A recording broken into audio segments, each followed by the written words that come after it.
बहुत समय पहले हरितानंद जंगल में दो शेर रहते थे, रुद्रवीर और विक्रम भैरव। यह बस नाम के सगे थे, खून का रिश्ता था, लेकिन दिलों में जंग छिड़ी थी। एक तरफ था न्यायप्रिय, मेहनती और दूरदर्शी राजा रुद्रवीर, और दूसरी तरफ था लालच और अहंकार में डूबा विक्रम भैरव। सुन लो हरितानंद के सभी जीव जंतु, ये इलाका रुद्रवीर का है और यहाँ के नियम भी रुद्रवीर के होंगे। बरसों से यही रिवाज है कि मांसाहारी जीव शिकार करे तो केवल बूढ़े और अशक्त जानवरों का करे।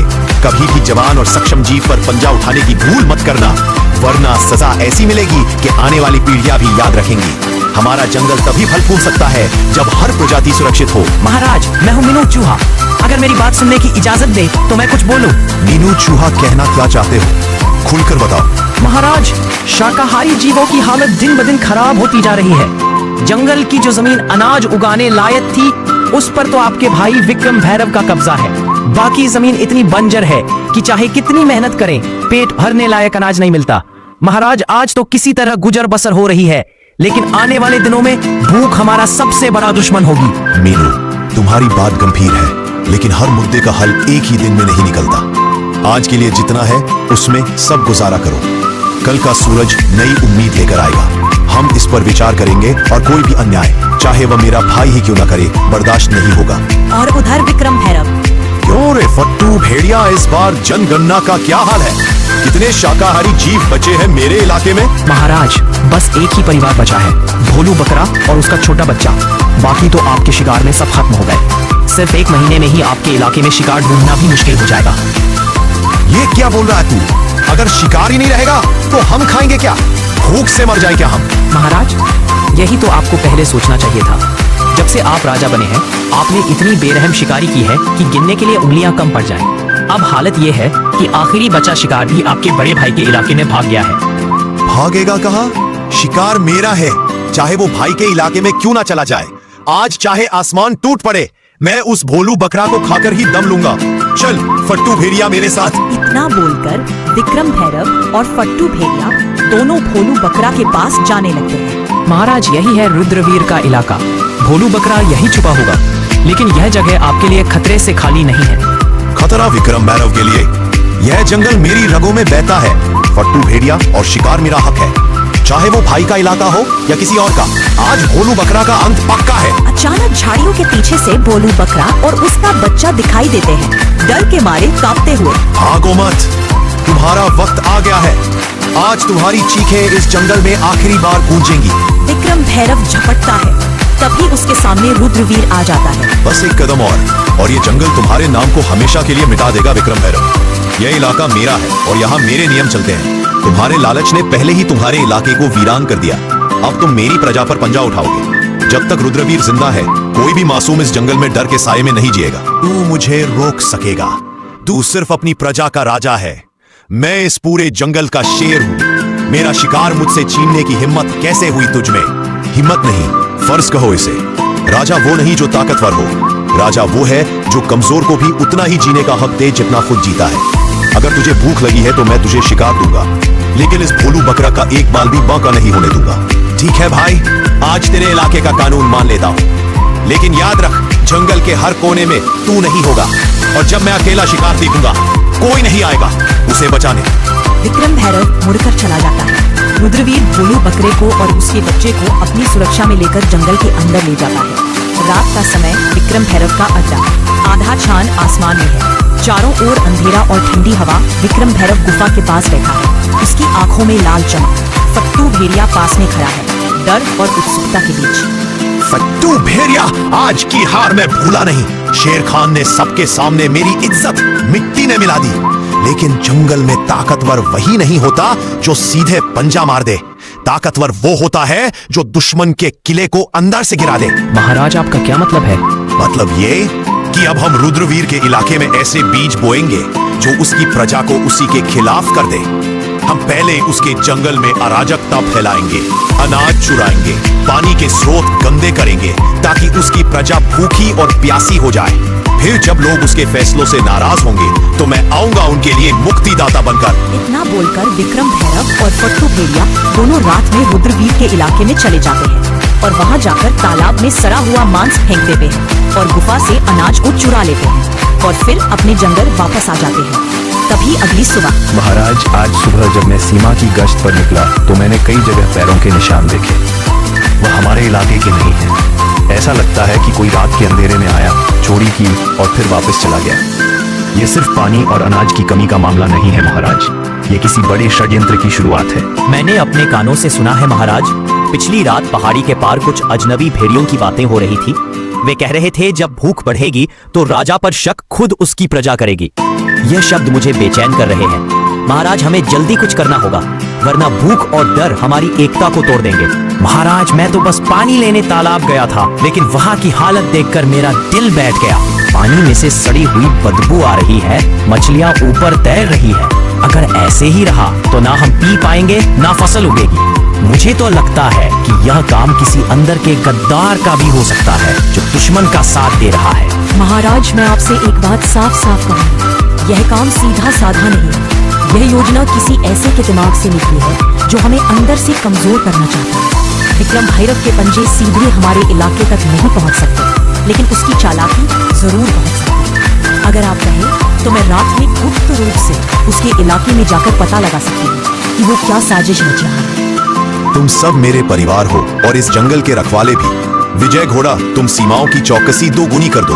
बलवंत हाथी, तुम अपनी ताकत से पानी के तालाब को साफ करने में मदद करो। ढोलू गधा, तुम गांव-गांव घूमकर सबको हौसला दो ताकि डर फैले ना पाए। और लूना लोमड़ी, तुम मेरी आंख और कान बनकर विक्रम भैरव के इलाके में जाओ और सच लेकर लौटो। अगर विक्रम भैरव ने सच में यह वार किया है तो अगली लड़ाई जंगल की सबसे बड़ी लड़ाई होगी। सन्नाटे में लूना लोमड़ी रुद्रवीर के आदेश पर विक्रम भैरव के इलाके की ओर बढ़ रही थी। उसके हल्के हल्के कदम सूखी पत्तियों को भी आवाज नहीं करने देते थे। आज उसका हर सांस, हर नजर मौत के सामने थी। मुझे सावधान रहना होगा। विक्रम भैरव के इलाके में जरा सी आवाज भी मौत बुला सकती है, लेकिन सच जानना जरूरी है ताकि रुद्रवीर और हमारा जंगल बच सके। विक्रम भैरव का अड्डा गुफा के पास में। विक्रम भैरव और पट्टू भेड़िया धीमे स्वर में बातें कर रहे हैं। लूना लोमड़ी पेड़ के पीछे छुप जाती है। फट्टू भेड़िया पहला वार कामयाब रहा। रुद्रवीर की प्रजा भूखी और प्यासी है। अगला कदम यह होगा कि उनके बीच झगड़े करवाओ। अनाज और पानी के लिए लड़ाई होगी, तब मैं आऊंगा उन्हें बचाने के नाम पर। महाराज, लेकिन अगर रुद्रवीर को शक हो गया तो? शक से क्या होगा? जब तक उसके अपने लोग उस पर भरोसा खो देंगे वो कुछ नहीं कर पाएगा। याद रख फट्टू भेड़िया, शेर को हराने के लिए उसके पंजे नहीं, उसके दिल पर वार करो। लूना लोमड़ी यह सुनकर हैरान रह जाती है। उसके कान खड़े हो जाते हैं, लेकिन तभी पास में एक सूखी टहनी टूट जाती है और हल्की सी आवाज गूंजती है। महाराज, कुछ आवाज आई। कौन है वहाँ? लूना लोमड़ी तेजी से झाड़ियों में से निकलकर अंधेरे में गायब हो जाती है। विक्रम भैरव और भेड़िया उसका पीछा करने की कोशिश करते हैं, लेकिन वो लोमड़ी की फुर्ती से बच निकलती है। और अगली सुबह, महाराज, मैंने सब सुन लिया। विक्रम भैरव हमारी प्रजा को आपसे अलग करना चाहता है। वो भूख, प्यास और झगड़े फैलाकर आपको कमजोर बनाना चाहता है और फिर खुद राजा बनना चाहता है। तो अब समय आ गया है विक्रम भैरव की चाल का जवाब उसी की चाल से देने का। हम उसकी सोच से तेज चलेंगे और जंगल को बचाने के लिए हर कीमत चुकाएंगे। लूना लोमड़ी की खबर ने पूरे दरबार में आग लगा दी। अब शेर खान के सामने सिर्फ एक रास्ता था, एक ऐसी योजना बनाना जिसमें रुद्रवीर की चाल नाकाम हो और जंगल की एकता वापस लौट आए। सुनो मेरे साथियों, आज हम सिर्फ अपनी हुकूमत नहीं बल्कि पूरे जंगल का भविष्य बचाने जा रहे हैं। विक्रम भैरव ने सोचा कि वो भूख और डर फैलाकर हमें तोड़ देगा, लेकिन वह भूल गया कि एकजुट जंगल को कोई नहीं तोड़ सकता। विजय घोड़ा, तुम्हारी रफ्तार पूरे जंगल में सबसे तेज है। तुम सीमा पार विक्रम भैरव के इलाके के चारों ओर गश्त करोगे और अगर उसकी कोई टुकड़ी हमारी तरफ बढ़े तो तुरंत खबर लाओगे। महाराज, जब तक मेरे पैर में जान है कोई दुश्मन इस तरफ नहीं आ पाएगा।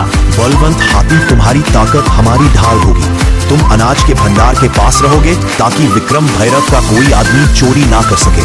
महाराज, मेरी मौजूदगी में अनाज का एक दाना भी इधर उधर नहीं होगा। ढोलू गधा, लोग तुम्हें कम आंकते हैं, लेकिन तुम्हारी याददाश्त और सहन शक्ति सबसे बड़ी ताकत है।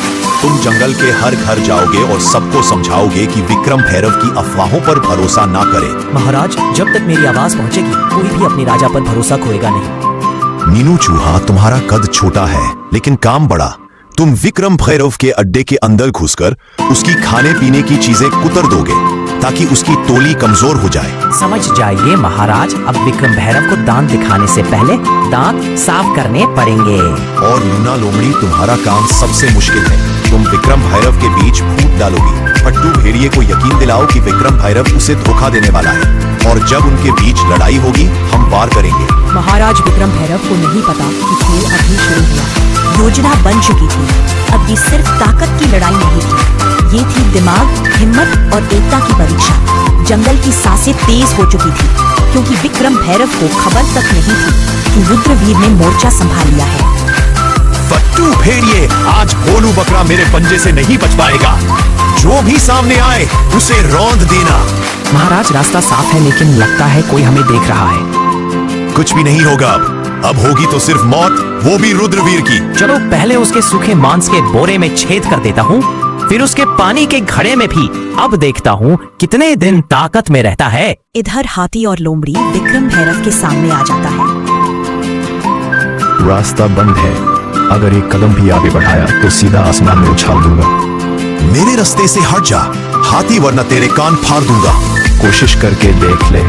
हाँ हाँ फट्टू भेड़िए, सुना है विक्रम भैरव तुम्हारे हिस्से का शिकार खुद खाने वाला है। तुम उसके लिए सिर्फ नौकर हो। क्या वो मुझे धोखा देगा? सोच ले, अभी भोलू बकरा तेरे पंजे में आ सकता है, वरना विक्रम भैरव सब खा जाए। महाराज विक्रम भैरव जंगल में प्रवेश कर चुका है। जल्दी चलिए महाराज।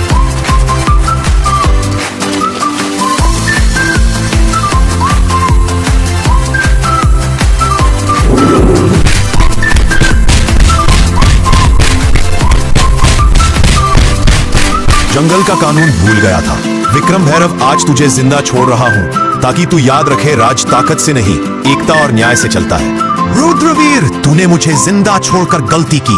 अब मैं जंगल का राजा नहीं, जंगल का साया बनूंगा, और तुझे वही खत्म करूंगा जहाँ तू सोच भी नहीं सकता। विक्रम भैरव, तेरा साथ देकर मैंने कुछ नहीं पाया। अब मैं रुद्रवीर महाराज के पास जा रहा हूँ। जा फट्टू भेड़िया, पर याद रख, विक्रम भैरव की छाया से कोई नहीं बचता। मैं फिर लौट कर आऊंगा।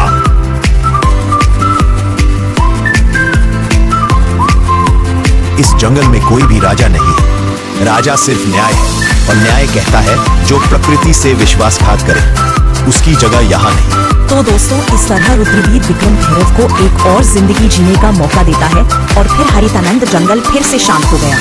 लूना लोमड़ी, विजय घोड़ा और बलवंत हाथी सब अपने अपने काम में लग गए।